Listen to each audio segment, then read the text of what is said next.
Eh bien, la méthode que j'utilise maintenant, c'est pour souffler sur les nuages.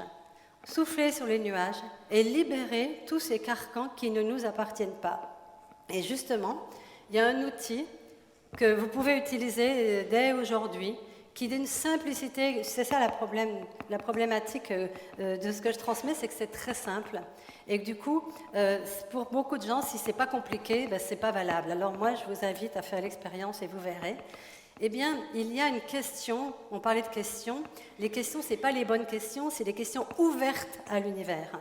Quand vous utilisez la loi d'attraction, vous utilisez le côté vibratoire de l'univers, mais vous dites, par exemple, je voudrais un homme blond et des yeux bleus, etc. Et voilà, et puis si vous le faites suffisamment fort, il va arriver. Mais est-ce que c'est ça qui va vous rendre heureuse? Peut-être que vous allez être dans un état catastrophique au bout de 2 mois. En fait, le mental, est-ce qu'il sait vraiment ce qui va nous amener l'épanouissement et la grandeur de notre être? Est-ce que moi, je savais avant que je pourrais devenir qui je suis aujourd'hui? Non. Je ne le savais pas parce que c'était dans un inconnu total et que je ne savais pas comment l'expérimenter, mais en m'abandonnant, en m'ouvrant et en posant des questions du matin au soir, j'étais là, mais je ne savais même pas que j'activais le champ quantique vibratoire. C'est la prière, demande et tu recevras. Quand vous priez, non pas quand vous vous lamentez, quand vous priez et que vous demandez « qu'est-il possible pour moi aujourd'hui ?», vous envoyez une vibration et c'est comme si l'univers entendait « ah tiens, il faut que je lui envoie ça ». Et tout d'un coup, la synchronicité se met en place. En fait, si vous utilisez ne serait-ce que cette phrase, comment ça devient encore mieux que cela? Alors, vous allez me dire, c'est vraiment tellement banal cette phrase. Eh bien, je vais vous inviter à essayer. Pourquoi?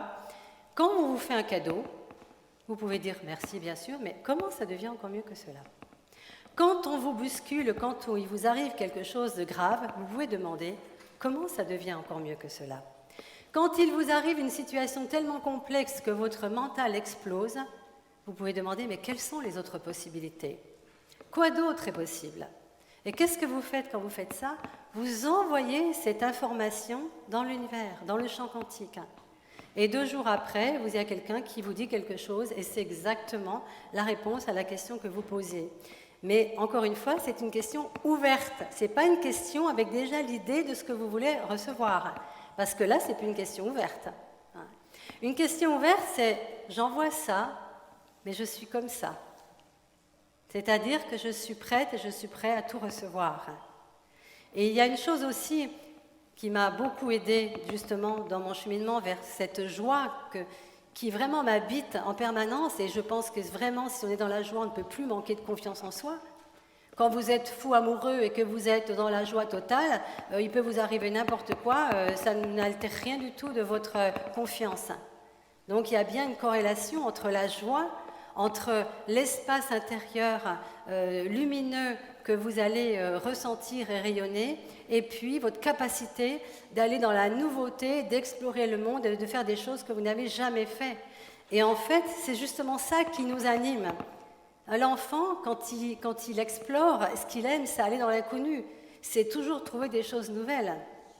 Nous, ce qui peut complètement libérer notre joie totale, c'est d'enfin aller dans notre créativité profonde, c'est-à-dire de libérer la graine qui nous sommes, c'est-à-dire de donner notre parfum au monde au lieu de mettre notre graine sous cloche. Et la cloche, c'est quoi? C'est les jugements, c'est les points de vue fixes, c'est tout ce que vous croyez qui est vrai et qui vous avez réduit et qui vous a empêché de libérer ce parfum. Et en fait, la proposition que je vous fais, et franchement c'est la proposition que tout le monde vous fait ici depuis ce matin, c'est de retirer la cloche. Maintenant, il y a plusieurs façons d'y arriver. Voilà. Moi, ce que je peux témoigner, c'est que quand vous posez des questions ouvertes, mais vraiment ouvertes, et vous l'avez fait ce matin dans l'atelier, je donnais l'exemple, il vous avez perdu vos clés. Hein. Et c'est banal, c'est pas ésotérique, c'est pas spirituel, c'est juste que vous avez perdu vos clés. Hein. Mais qu'est-ce qui se passe sans que vous vouliez faire exprès? Vous dites simplement, mais où sont donc passées mes clés?